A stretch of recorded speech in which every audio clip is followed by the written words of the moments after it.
Hello friends, அம்மா பார்த்தீங்கன்னா வீட்டுக்கு கூப்பிட்டுருந்தாங்க. அம்மா வீட்டில் கொஞ்சம் பெயிண்டிங் ஒர்க்ஸ்லாம் போயிட்டுருக்கு. எல்லா திங்ஸுமே ஒரே ரூமில் போட்டு டம்ப் பண்ணி வச்சுருந்தாங்க. உள்ளே பார்த்தீங்கன்னா பெயிண்டிங் ஒர்க்ஸ் எல்லாமே முடிஞ்சிருச்சு.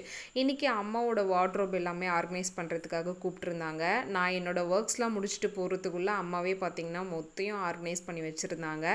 ஃபைனலாக ட்ரெஸ்ஸிங் டேபிள் தான் ஆர்கனைஸ் பண்ணிகிட்டு இருந்தாங்க. என்கிட்ட நாப்தலின் பால்ஸ் மட்டும் கொடுத்துட்டு இதை மட்டும் எல்லா வார்ட்ரோப்லேயும் போட்டுடு அப்படின்னு சொன்னாங்க. நானுமே பார்த்தீங்கன்னா எல்லா ட்ரெஸ்ஸஸ்க்கும் நாப்தலின் பால் வச்சாச்சு. அம்மா பார்த்தீங்கன்னா காஃபி போட்டு கொடுத்தாங்க. அதை குடிச்சிட்டு ட்ரெஸ்ஸிங் டேபிளில் பெண்டிங் இருந்த திங்ஸ் எல்லாமே ஆர்கனைஸ் பண்ணி வச்சுட்டேன். லேஃபில் கொஞ்சம் வெசல்ஸ்லாம் ஆர்கனைஸ் பண்ணி வைக்கணும். அதுக்காக அம்மா பார்த்தீங்கன்னா இந்த லேடர் எடுத்துகிட்டு வந்தாங்க. அம்மா எடுத்து கொடுத்தாங்க. வெசல்ஸ் எல்லாமே மேலே ஆர்கனைஸ் பண்ணி வச்சாச்சு. தம்பியோட ட்ரெஸ்ஸஸ் மட்டும் ஃபோல்டு பண்ணாமல் இருந்தது. அவனுக்கு தேவையில்லாத ட்ரெஸ்ஸஸ் எல்லாமே டீக்ளேட்டர் பண்ணிவிட்டு தேவையான ட்ரெஸ்ஸஸ் மட்டும் மடிச்சுட்டு அவனோட வார்ட்ரோப்பில் வந்து ஆர்கனைஸ் பண்ணி வச்சுட்டேன். இதோட நெக்ஸ்ட் மினி விளாகில் பார்க்கலாம். பாய் பாய்.